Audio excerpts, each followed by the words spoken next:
Alors, la détresse respiratoire aiguë post-opératoire, je vais éviter de vous faire un catalogue, c'est-à-dire ce n'est pas le but de ce type de présentation ici, de dire il y a l'embolie pulmonaire, il y a la pneumopathie insuffisante, c'est plus donner des concepts et puis surtout prévenir et traiter. Ceux-ci sont mes conflits d'intérêts. Alors, je vous propose de faire un petit rappel bref pour les plus jeunes dans la salle du côté gauche. Je crois qu'il y a Karim Lacal qui m'a fait un signe parce qu'il voulait des rappels sur le sujet.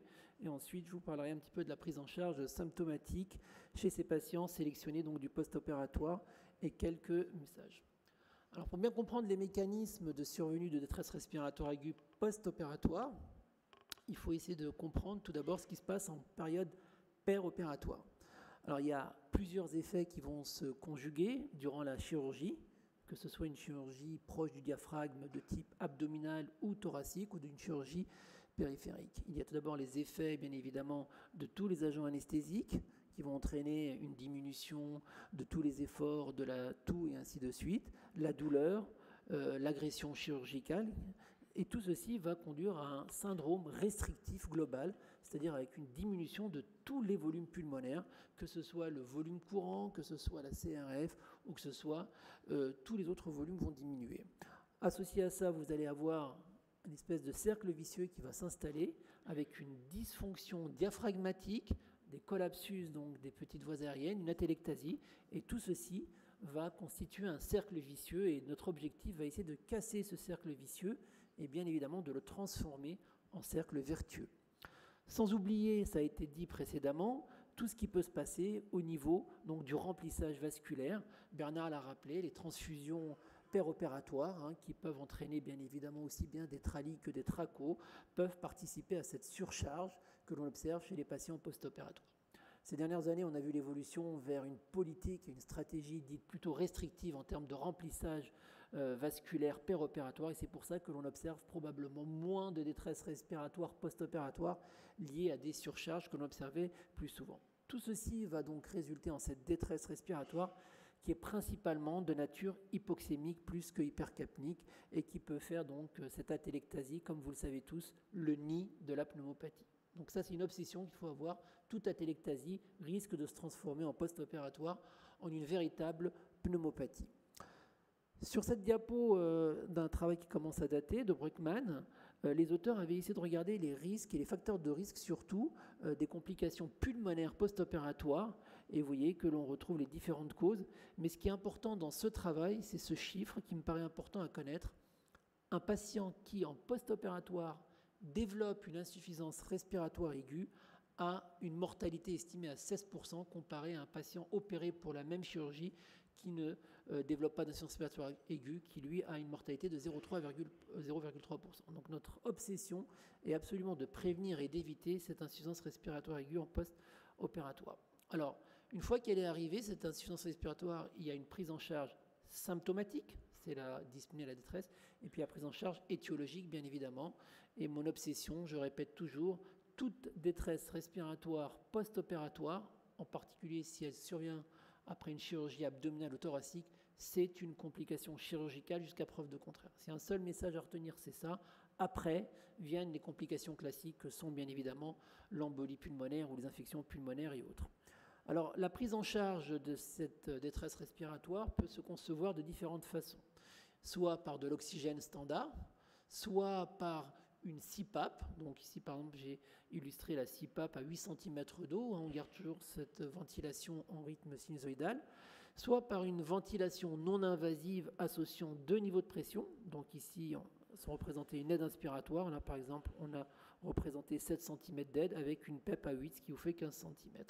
Et puis plus récemment, bien évidemment, vous ne pouvez pas éviter le haut débit d'oxygène, donc l'oxygénothérapie à haut débit, qui est, à titre personnel, que je placerai ici, donc une petite CPAP, CPAP-like ou une VSPEP, puisqu'on a des niveaux de pression positive en téléexpiratoire de l'ordre de 2, 3, rarement au-dessus de 4 cm à des débits élevés, mais qui peut des fois rendre service de ce côté-là. Donc voilà les différentes stratégies que l'on a, et la question c'est comment est-ce que je vais avoir le choix entre ces différentes stratégies. Deuxième message, c'est l'approche curative et l'approche préventive. L'approche curative, c'est-à-dire que malheureusement l'insuffisance respiratoire aiguë est installée, et là l'objectif c'est d'éviter l'intubation.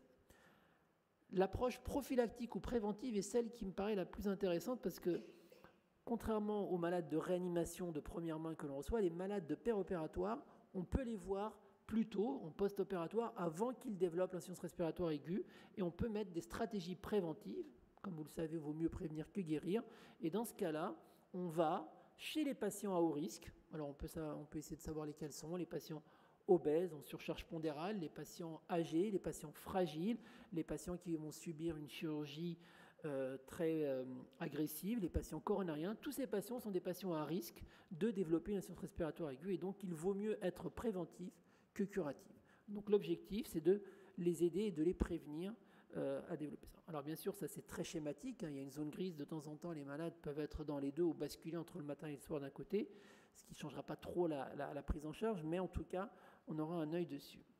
Et bien évidemment, pour chacune des approches, on aura les 3 prises en charge que je vous ai présentées, soit de l'oxygénothérapie donc à faible niveau de pression, le haut débit, soit de la CPAP, soit donc de la VNI à 2 niveaux de pression. Donc il va falloir savoir vers quelle prise en charge on va s'orienter, dans quel contexte. Ce n'est pas la même chose si le patient est en réanimation, si le patient est dans une structure de type surveillance continue ou soins intensifs, ou s'il est en secteur. Et donc ça, c'est très très important.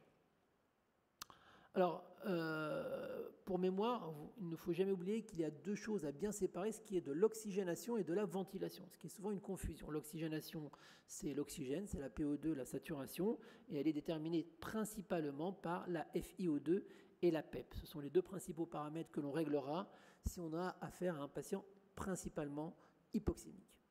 La ventilation, c'est lorsque le patient a un défaut donc d'épuration de CO2, c'est-à-dire c'est une hypoventilation alvéolaire, et ça se manifestera par une hypercapnie, donc principalement une acidose hypercapnique, et l'objectif c'est d'assister le patient pour qu'il épure son CO2, et c'est monitoré par des paramètres de la ventilation tels que la PaCO2 ou l'Untidal CO2 principalement.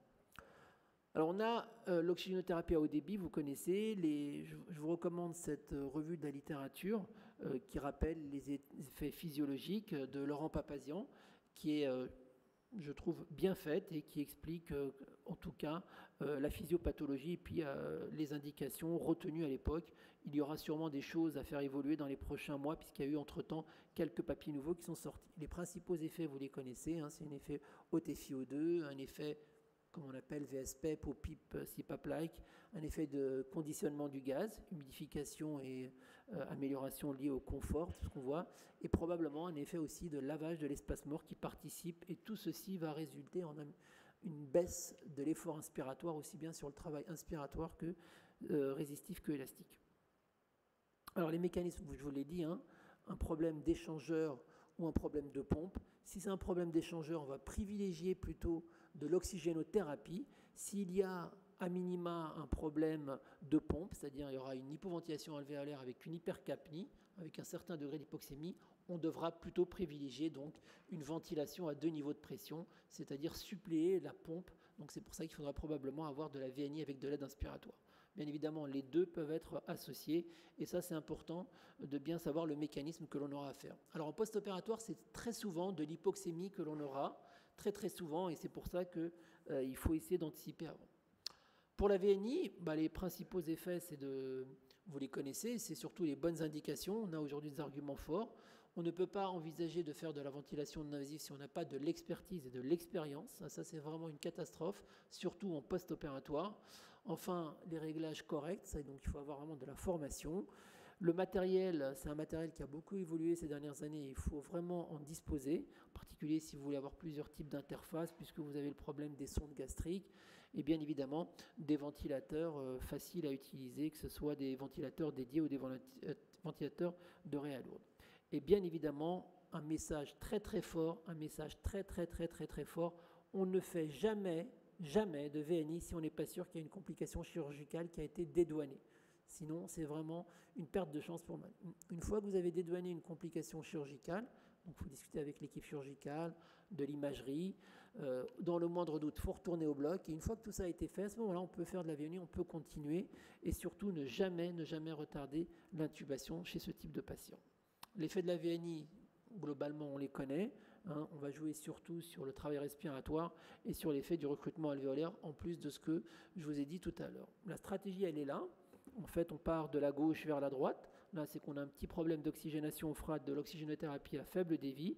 Et plus on va vers la droite, plus le patient est, entre guillemets, sévère, avec donc les masques de haute concentration. Puis ensuite, on fera l'oxygénothérapie au débit. Puis là, on arrive à la phase où on peut aller jusqu'à la CPAP. Mais dès qu'on bascule après ce trait, c'est qu'il y a probablement un défaut de pompe. Et donc, on aura besoin d'utiliser de la VNI ou d'intuber le patient si le patient est grave. Alors, où en sommes-nous dans les études? Ici, c'est qu'en ventilation péropératoire et périopératoire, il y a eu beaucoup d'avancées ces 10 dernières années. Et ce concept de POP ventilation que l'on a développé en France, c'est un concept qui est issu de l'open lung approach, c'est-à-dire keep the lung and open, keep it open, c'est-à-dire on ouvre le poumon et surtout on le maintient ouvert. Et ça, c'est le plus important. Il ne suffit pas de l'ouvrir, mais de le maintenir, et c'est surtout en péropératoire qui est important.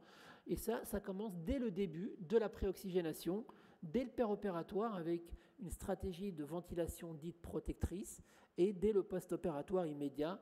Et l'objectif, c'est de maintenir le poumon ouvert et éviter qu'il se ferme, qu'il s'atelectasie et qu'il se complique. Alors, même si on fait ça, malheureusement, dans ce travail français, IMPROVE, et il avait été montré qu'une stratégie dite protectrice par rapport à une stratégie non protectrice, vous avez les repères ici, donc c'était à l'époque, c'était 11 ml/kg, pas de PEP, versus 7 ml/kg et 7 de PEP, on pouvait obtenir une baisse des complications donc pulmonaires et extrapulmonaires en post-opératoire de 28 à 11%. Ceci dans une population de chirurgie abdominale à haut risque, et malgré ça, il reste quand même des patients qui vont développer une détresse respiratoire. Alors cela, comment on peut les prendre en charge? Donc probablement plus par la VNI dans ce cas-là, puisque c'est des patients qui ont des atelectasies. Là, c'est un exemple d'un patient qui a un SDRA à J3 d'une péritonite. On est capable de voir ici qu'il y a de l'atelectasie à notre niveau. Et grâce aux radiologues donc, du CHU de Montpellier, on a pu développer ce logiciel avec un code couleur. Bon, pour faire très simple, hein, à gauche, c'est avant la VNI. À droite, c'est après une séance de VNI sous VNI. Tout ce qui est rouge, c'est de l'atelectasie ici. Tout ce qui est vert, c'est le poumon qui est bien aéré. Vous voyez qu'à droite, sous VNI, on diminue le volume de zones rouges. Donc, on a diminué les atelectasies au profit donc des zones vertes. On a recruté. Bien évidemment, il y a un risque qu'il ne faut jamais négliger, c'est une hyperdistension, des zones hyperinflatées. Donc, il faut être extrêmement prudent. On applique les mêmes règles de prudence que chez les patients intubés, ventilés, en essayant d'éviter bien évidemment ce qu'on appelle le VILI, le baro et le volotrauma. Ça, c'est juste pour montrer également chez ces patients post-opératoires, on a les mêmes résultats que les autres patients, c'est-à-dire il y a une baisse du travail respiratoire. Ici, c'est la courbe de pression ésophagienne en ventilation spontanée. Et ici, c'est la pression ésophagienne sous VNI 10. Bien évidemment, c'est toujours le couple patient-ventilateur qui fournit un certain travail. À gauche, c'est le patient tout seul. À droite, c'est le patient qui est déchargé grâce au ventilateur, qui agit comme un muscle accessoire, comme un diaphragme accessoire pour le patient. Et donc, ça permet, pour un même travail fourni, un moindre effort pour le patient. Et on retrouve la même chose donc chez ces patients post-opératoires qui explique l'amélioration que l'on obtient. Un autre point très peu étudié, et qui pour moi, dans notre pratique de tous les jours, c'est l'effet en tout cas sur les voies aériennes. De la même façon, post-opératoire, les patients gardent un certain niveau, surtout en phase précoce, d'effets résiduels des agents anesthésiques, et ce travail est magnifique, c'est de l'IRM fonctionnel que j'adore beaucoup. Pourquoi? Regardez, il y a les effets juste de la PEP, donc c'est des patients qui ont un syndrome d'apnée du sommeil, on regarde ce que fait la CPAP nasale. Et vous voyez ici, il y a un effet sur le poumon, on retrouve ce recrutement alvéolaire, mais surtout sur les voies aériennes supérieures, ce qu'on connaît bien chez les syndromes d'apnée du sommeil. Et dans notre pratique, je pense que les patients que nous avons à gérer en post-opératoire, on a probablement l'effet du travail respiratoire diminué, l'effet du recrutement alvéolaire, mais un effet qui est souvent sous-estimé, c'est l'effet sur les voies aériennes supérieures en post-opératoire. C'est ce qu'on voit ici, que vous connaissez facilement. Alors, les travaux récents dans ce travail NIVAS, dont plusieurs d'entre vous ont participé et que je renouvelle mes remerciements parce que sans vous, ça n'aurait pas été possible, c'était le premier travail qui a étudié l'intérêt de la VNI à 2 niveaux de pression chez des patients hypoxémiques. Donc, c'est une patiente bien sélectionnée qui est du post-opératoire de chirurgie abdominale lourde. Ce sont des patients qui ont développé une détresse respiratoire comme vous le voyez, donc il fallait les signes de détresse, hein, donc ce n'est pas des patients hypoxémiques seuls, c'est hypoxémie plus détresse, c'est-à-dire soit ils avaient une tachypnée, soit ils avaient des signes de détresse avec des muscles qui montraient des signes d'épuisement et une hypoxémie sévère. Voilà le résultat. Donc, les patients avaient une VNI, ils étaient inclus dans les 7 jours suivant la chirurgie, et on montre ici le critère de jugement principal qui était le taux de réintubation, qui passait de 46% à 33%. Donc, vous voyez qu'un patient post-opératoire qui développe une détresse respiratoire a une probabilité de 50% d'être réintubé, hein, c'est quand même des pathologies graves, en sachant qu'on a exclu dans cette étude des patients qui avaient une reprise au bloc pour une chirurgie. Et donc, on pouvait diminuer donc à 33%. Et la mortalité, l'étude n'était pas designée pour la mortalité, mais il y avait une tendance pour une baisse de la mortalité de 22 à 15% avec une significativité pas encore atteinte, mais une étude programmée bientôt dans le même sens, ça sera NIVAS 2 qui essaiera de montrer si on pouvait obtenir une baisse de la mortalité.